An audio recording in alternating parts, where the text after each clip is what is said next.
अस्सलामुअलैकुम, hi and hello, welcome to the and sports pulse. And sports pulse में खेलों की इस दुनिया में आप सबको खुशामदीद कहती हूँ। चाहे आप स्पोर्ट्स पर्सन हैं, आप स्पोर्ट्स एनालिस्ट हैं, या आपका ताल्लुक मीडिया से है, या स्टूडेंट हैं, या जॉब करते हैं, हाउस वाइफ हैं, ऐसा नहीं हो सकता कि जो आपकी सराउंडिंग में हो रहा है उससे आप ला ताल्लुक रहें, उसको आप इग्नोर करें। और जो रिसेंट अभी एक वाक़या हुआ जो कि आपके और मेरे लिए नहायत ही शॉकिंग है, नहायत ही ब्रूटल, नहायत ही हेनस एक्ट जो हुआ कि जिसको जितना कंडेम किया जाए उतना कम है, उसके लिए आवाज़ उठाना बेहद ज़रूरी है। ये पिक्चर आप देखें, कितनी कलरफुल पिक्चर है। अब आप में से बाज़ लोग कहेंगे कि तो ब्लैक एंड वाइट पिक्चर है, लेकिन इसके बावजूद, इस ब्लैक एंड वाइट पिक्चर के बावजूद ये जो फिगर है इस पिक्चर में, ये जो शख्सियत है इस पिक्चर में, इसकी आंखों में जो कलर्स हैं, जो ड्रीम्स हैं, चेहरे पे जो स्माइल है और फेस पे जो कंटेनमेंट है, जो सेटिस्फैक्शन है, उसको आप इग्नोर नहीं कर सकते। ये सब चीज़ें इस पिक्चर में कलर्स पैदा कर रही हैं, लेकिन कैसे कुछ इंसान या कोई एक इंसान मिलके ये सारे कलर्स, ये सारी ज़िंदगी किसी इंसान से बग़ैर किसी जुर्म के, बग़ैर किसी वजह के छीन सकता है। इस वाक़ये को जितना कंडेम किया जाए, इस पर जितनी आवाज़ उठाई जाए कम है। पंजाबी में एक चीज़ बहुत ज़्यादा कही जाती है जो कि मुझे बड़ी पसंद है, कि बहनें और बेटियां जो हैं वो सबकी सांझी होती हैं। लेकिन मुझे समझ नहीं आती है कि हमारी सोसाइटी के अंदर इंसानों के नाम पे इस तरह के जानवर कैसे हैं और कहाँ से आ गए हैं जो कि इस लकीर को पार कर जाते हैं, जो कि इंसानियत की जो लकीर है, जो लाइन है, उसको भी पार कर जाते हैं। मेरी रिक्वेस्ट है कि ज़्यादा से ज़्यादा इसके लिए आवाज़ उठाएं, और काफ़ी लोग प्रोटेस्ट कर रहे हैं इंडिया में, मैं देख रही हूँ। बल्कि ये इंडिया का ही नहीं, आप देखें जो इंसान है ना, वो उसका जो खून का रंग है, उसकी जो बॉडी है, उस पर कहीं एम्बेडेड नहीं होता कि वो पाकिस्तान का है, वो इंडिया का है, वो अमेरिका का है। इंसान सिर्फ इंसान होता है। ये जो सरहदें हैं ये बाद में बनाई गई हैं। सो ये जो हुआ इंडिया में इन फीमेल डॉक्टर के साथ, ये नहायत ही गलत हुआ है, और इसकी भरपूर मजम्मत करती हूँ मैं अपने प्लेटफॉर्म से। और जो भी इसके मुजरिम हैं, जिन लोगों ने इस मासूम इंसान के साथ ये किया है, उनको जल्द अज जल्द पब्लिक में हैंग करना चाहिए। जब तक आप इस तरह के जराइम पे ऐसी सजाएं देना नहीं शुरू करेंगे ना जो कि मिसाल बने, तो ये जराइम होते रहेंगे। ये जो सारी अकल है, ये जो सारे इमोशंस हैं ना इन जानवरों के, तब काबू में आ जाएंगे जब कोई इबरत का निशाना बनेगा। और बीइंग अ ह्यूमन, क्योंकि हम एक सोसाइटी में रहते हैं, चाहे पाकिस्तान में रह रहे हैं, चाहे इंडिया में रह रहे हैं, बांग्लादेश में रह रहे हैं, कनाडा में हैं, जहाँ पे भी आप हैं, सो हमें अपनी रिस्पॉन्सिबिलिटी भी पूरी करनी है कि हमारे सराउंडिंग्स में क्या हो रहा है।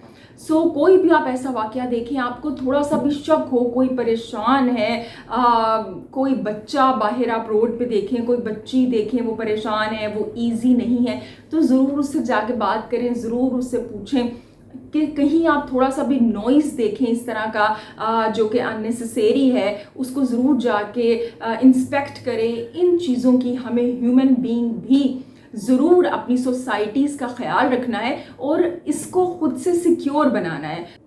इस वाक़ये का स्पोर्ट्स की दुनिया से कोई ताल्लुक़ नहीं है, लेकिन मैं फिर भी खुद को नहीं रोक सकी कि इस पर वॉइस रेज ना करूँ। So I request and I pray also कि जो कल्प्रिट्स हैं उनको ऐसी सज़ा दी जाए इस शर्मनाक जुर्म के ऊपर जो कि बेंचमार्क बने, और आइंदा लोग ऐसा करना तो बहुत दूर की बात है, सोचने से पहले भी 100 बार सोचें कि हमें इसके बाद ये सज़ा मिलेगी।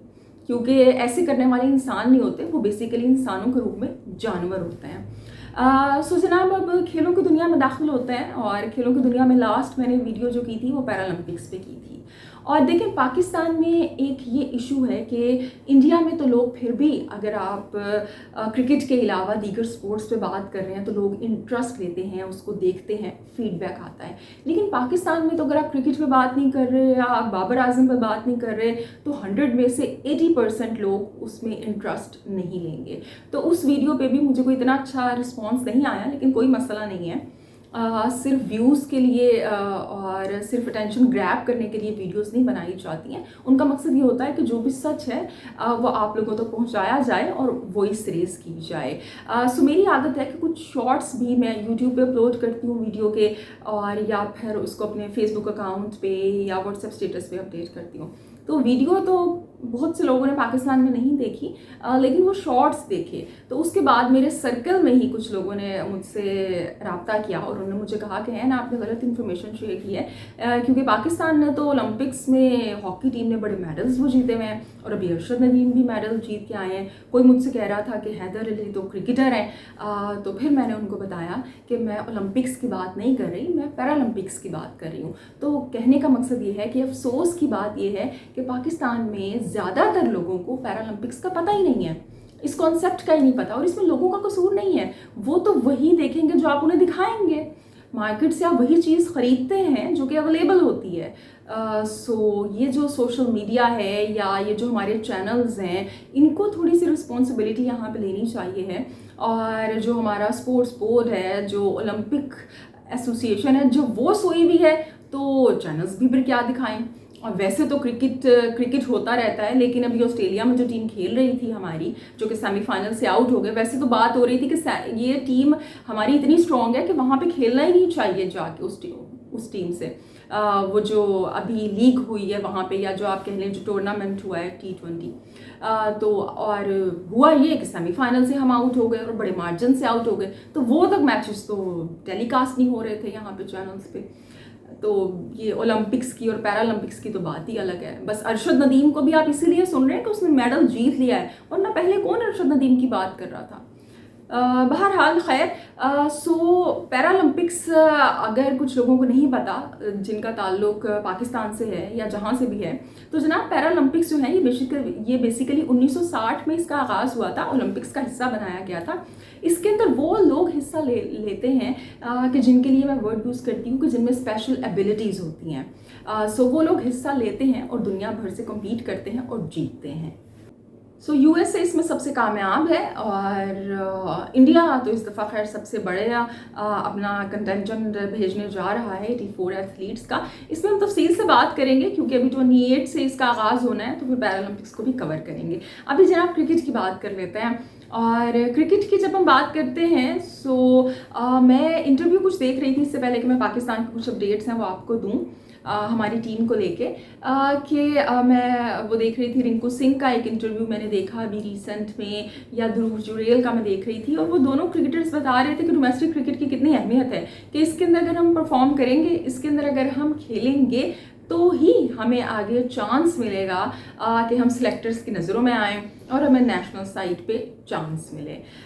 बल्कि जो रिंकू सिंह हैं उनसे ये क्वेश्चन भी हुआ कि अगर आपको आपकी जो अपनी टीम है कि वो पिक नहीं करती है तो आप किस टीम से खेलना चाहेंगे। वो मासूम इंसान है, उसने जवाब दे दिया।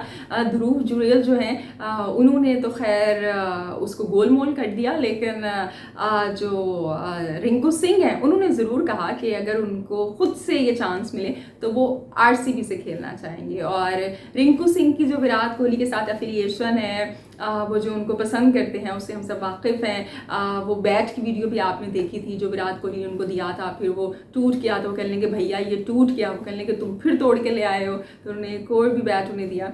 सो हो सकता है अब इसकी वजह विराट कोहली हैं, या वैसे ही मुझे ऐसा लगता है कि इंडिया में आरसीबी के बड़े फैंस हैं, चाहे आरसीबी जीतती है या नहीं जीतती, लेकिन ये चेन्नई सुपर किंग हो गई या आरसीबी हो गई, ये ऐसी टीम्स हैं कि जिनको लोग बड़ा पसंद करते हैं वहाँ पे। बहरहाल इस टॉपिक को हम लिंक करते हैं पाकिस्तान से अब, कि वहाँ के प्लेयर्स कह रहे हैं कि जब तक हम डोमेस्टिक नहीं खेलेंगे तो ऐसा कैसे होगा कि जो सिलेक्टर्स हैं वो हमें पिक करें, कि जिसकी अभी ताज़ा मिसाल आपको ईशान किशन की सूरत में मिलेगी, जो कि अभी मेरे ख्याल से बुची बाबू टूर्नामेंट है कि जहाँ पे वो झारखंड की जानिब से खेले, पहले सेंचुरी बनाई और फिर आई थिंक 41 रन बनाए उन्होंने 56 बॉल्स पे और अपनी टीम को वो मैच जितवाया। तो यकीनन अब इस परफॉर्मेंस के बाद वो सिलेक्टर्स की नज़रों में आएंगे भाई, क्योंकि जब से वो मेंटल ब्रेक पे गए थे उसके बाद ही उनका कमबैक है डोमेस्टिक में। और जब आप पाकिस्तान की बात करते हैं तो यहाँ पर जो डोमेस्टिक के खिलाड़ी हैं जो परफॉर्म कर रहे हैं, जो कि अपना पसीना बहा रहे हैं, वो डोमेस्टिक में चाहे जो मर्जी कर लें, जब हमारी ए टीम आती है, जब सिलेक्शन आती है या जब शाहीन्स की बारी आती है तो वही नाम आपको देखने को मिलते हैं, या आउट ऑफ द नो वे वहाँ से नाम आ जाते हैं जहाँ से आपको समझ ही नहीं आता। अब ये जो अगर मैं अभी पाकिस्तानी टीम की बात करूँ, बांग्लादेश के खिलाफ खेलना है, ए टीम जो है वो बांग्लादेश की ए टीम से खेल रही है। तो अब कुछ खबरें आप तक पहुंच चुकी होंगी कि इब्रार को रिलीज़ कर दिया, कामरान गुलाम को रिलीज़ कर दिया और अब जनाब जो आमिर जमाल हैं उनको भी रिलीज़ कर दिया गया है। अब आमिर जमाल को रिलीज़ आपने कर दिया, समझ में आता है क्योंकि उनके साथ कुछ इंजरीज के इश्यूज चल रहे थे, तो ठीक है आपके पास दीगर ऑप्शंस हैं, आपने कर दिया उन्हें रिलीज़। लेकिन इब्रार आपका एक मेन स्पिनर जो था उसको भी आपने रिलीज़ कर दिया। अब मुझे समझ नहीं आती है कि ये जो इब्रार हैं ये कोई पाकिस्तान के टूरिस्ट बॉय हैं जो कि पाकिस्तान के साथ टूर्स करेंगे और घूम फिर के वापस आ जाएंगे। चाहे आप ओडीआई वर्ल्ड कप में देख लें या आप T20 वर्ल्ड कप में देख लें या उससे पहले आप न्यूजीलैंड की सीरीज़ जो खेली या इंग्लैंड की सीरीज़ जो खेली, किसी में भी इब्रार को चांस नहीं दिया और तब तो वाकई बनता था। और अब अगर पिचेस आपकी ऐसी नहीं भी हैं तो अब मुझे ये समझ नहीं आ रहा कि ये कौन से बागीचे तैयार किए गए हैं पिंडी के अंदर। मुझे वो गाबा का मैच याद आ गया, वो जो ऑस्ट्रेलिया वर्सेस साउथ अफ्रीका का हुआ था, जो कि 1.5-2 दिन में ख़त्म हो गया था। उम्मीद करती हूँ कि वैसी बाउंसी पिच नहीं होगी, एक कंपेटिटिव पिच होगी।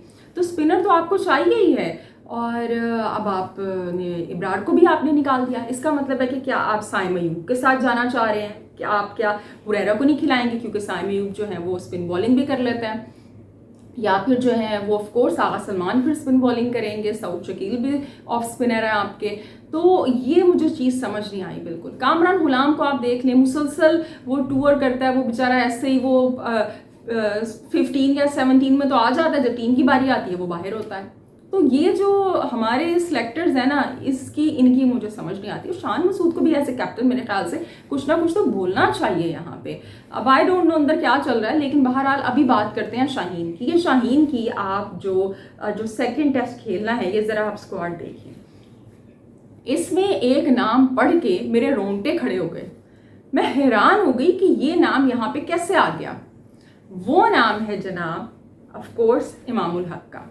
इमामुल हक जो कि आपकी टीम का हिस्सा है, टेस्ट टीम का, उनको वहां पे नहीं खिलाया और प्रेशर थोड़ा सा सुनने में आ रहा डेवलप हुआ तो उनको शाहीन में खिला रहे हैं। आप लोगों को शर्म आती है? यानी प्रेशर पे ही फैसले होंगे यहाँ पे क्या? अगर प्रेशर पे ही फैसले होंगे तो फिर तो ये जो इतना बड़ा आपने बोर्ड है आपका पीसीबी, जो चेयरमैन है इतनी बड़ी बड़ी बातें करते रहते हैं, अभी भी मीडिया टॉक की है उन्होंने, उसको भी हम वो डिस्कस करेंगे थोड़ा सा। फिर आप तो बेकार है सब, अगर प्रेशर में ही आके आपने सारी बातें करनी है तो। मतलब इमामुल हक यहाँ पे हैं। अभी जो प्रेसिडेंट ट्रॉफी का टॉप रन स्कोरर था, मेरे ख्याल से फसी उसका नाम है, मैं मेंशन करूंगी यहाँ पे वीडियो में, वो नहीं है यहाँ पे। रमीज राजा, जूनियर रमीज राजा, जो कि आपका टॉप जनाब लेग स्पिनर था उस टूर्नामेंट का, उसको आपने एक मैच खिलाया, उसने 3 विकेटें ली, आपने उसे बाहर कर दिया। जो टॉप विकेट कीपर है वो नहीं है आपका यहाँ पे। जो टॉप फास्ट बॉलर था शुएब अख्तर, वो नहीं है यहाँ पे। बाकी नाम है, चले गुलाम मुदस्सिर हैं, अच्छी बात है, डोमेस्टिक में परफॉर्म कर रहे हैं। जो फाइनल था कायद आज़म ट्रॉफी का उसमें भी उनकी बड़ी अच्छी परफॉर्मेंस रही थी। इसी तरह से जो यहाँ पे अली ज़रियाब है मेरे ख्याल से वो हैं, चले वो भी अच्छी बात है कि वो खेल रहे हैं, उनको भी चांस मिलना चाहिए था, वो काफ़ी परफॉर्म कर रहे हैं। लेकिन ये इमामुल हक यहाँ पे क्या करेंगे यहाँ पे आके? क्या यहाँ पे इब्रार की जगह पे आपको मोहम्मद वसीम क्या कहते हैं रमीज़ राजा को नहीं खिलाना चाहिए था, जूनियर रमीज़ राजा को? या जो और आपके डोमेस्टिक के परफॉर्मेंस है वो नहीं होने चाहिए थे? ये कौन फैसले कर रहा है, कौन ये सब कुछ कर रहा है, हमें समझ नहीं आती है। वैसे इतने क्रिकेटर्स मोहसिन नकवी ने इकट्ठे किए हुए हैं, वो जनाब क्या कहते हैं वक़ार यूनुस भी हैं और मोहम्मद यूसुफ भी हैं और जनाब अब्दुल रज़ाक हैं और सारे क्रिकेटर्स इकट्ठे किए हुए हैं। तो क्या क्रिकेटर्स जो हैं वो ये फैसले कर रहे हैं, इस लेवल के फैसले कर रहे हैं कि आप जो है मेरिट पे जो बच्चे डिज़र्व करते हैं, जो लड़के डिज़र्व करते हैं, उनको चांस ही नहीं दे रहे। फिर वो कहाँ पे जाएंगे? वो यूएस से जाएंगे ऑफ कोर्स, साउथ अफ्रीका जाएं, आयरलैंड जाएं, जिम्बाब्वे जाएं, इसी तरह जाके खेलेंगे ना जब आपने उनको चांस ही नहीं देना। फिर बाद में जी पाकिस्तान छोड़कर चले गए। जब पाकिस्तान से आप उनको रिप्रेजेंट ही नहीं करने देंगे तो वो तो बिल्कुल सही फैसला कर रहे हैं, चाहे वो फवाद आलम है, चाहे वो फ्यूचर में सरफराज अहमद है। तो ये जब तक नाइंसाफियाँ ख़त्म ना होंगी, पाकिस्तान की क्रिकेट आगे बढ़ने और फलने फूलने वाली है ही नहीं। और ये जो चैंपियंस ट्रॉफी आ रही है पाकिस्तान में, होगी नहीं होगी I don't know, I wish के पाकिस्तान में हो, बड़ी तैयारियां चल रही हैं स्टेडियम के लिए। ये भी पाकिस्तान ने हारनी है क्योंकि इस अप्रोच के साथ, इन नाइंसाफियों के साथ आप जीत ही नहीं सकते और आपको जीतना चाहिए भी नहीं है। अब मोहसिन नकवी ने जनाब एक मीडिया टॉक की, वो कज़ाफ़ी स्टेडियम में ऑफ कोर्स कंस्ट्रक्शन का वर्क देखने के लिए आए थे और वहाँ पे वो माशाल्लाह से एक तो जो चेयरमैन आता है वो पीसीबी के लिए, पाकिस्तान क्रिकेट के लिए काम करके ऐसा समझता है कि वो एहसान कर रहा है कोई, कि मतलब हम स्टेडियम बनवा रहे हैं, इससे पहले तो बनने नहीं थे, आप क्यों बनवा रहे हैं? आपको चैंपियंस ट्रॉफी करवानी है ना, आपको बजट मिला है इसलिए करवा रहे हैं आप, ये एहसान नहीं कर रहे, आपके काम का हिस्सा है। और जी बातें हो रही है स्कर्दू में अकेडमी बना रहे हैं, एबटाबाद का स्टेडियम, ये स्टेडियम वो स्टेडियम, हो भाई सियालकोट का स्टेडियम जाके सही कर लें, फैसलाबाद का स्टेडियम जाके सही कर लें, पंजाब के तो कर लें, पेशावर तो चलें, आपकी नहीं आता डोमेन के अंदर, जो कर सकते हैं वो तो कर लें। और उनके जो माशाल्लाह से जो बाज जर्नलिस्ट ऐसे खुश हो रहे हैं कि पता नहीं कितना अनोखा काम मोहसिन नकवी यहाँ पे करने जा रहे हैं, वाह वाह क्या कहने हैं। तो काइंडली सच बोलना सीख लें और लोगों तक सच पहुंचाना सीख लें। इतने बड़े बड़े चैनल ऐसे चापलूसियाँ करने वो लगे हुए हैं, शर्म का मुकाम है। खैर जी, मैंने कहा कि कुछ पाकिस्तानी क्रिकेट की बात करते हैं, वैसे ही ये इंटरनेशनल क्रिकेट शुरू हो जाएगी 21 से, तो उसमें भी बात करेंगे और इंशाल्लाह से जल्द ही लाइव सेशंस भी शुरू करेंगे। और अब आपसे नेक्स्ट वीडियो में मुलाकात होगी। अपना ढेर सारा ख्याल रखिएगा, हंसते मुस्कुराते रहिएगा क्योंकि आप मुस्कुराते हुए बहुत अच्छे लगते हैं। अल्लाह निगहबान।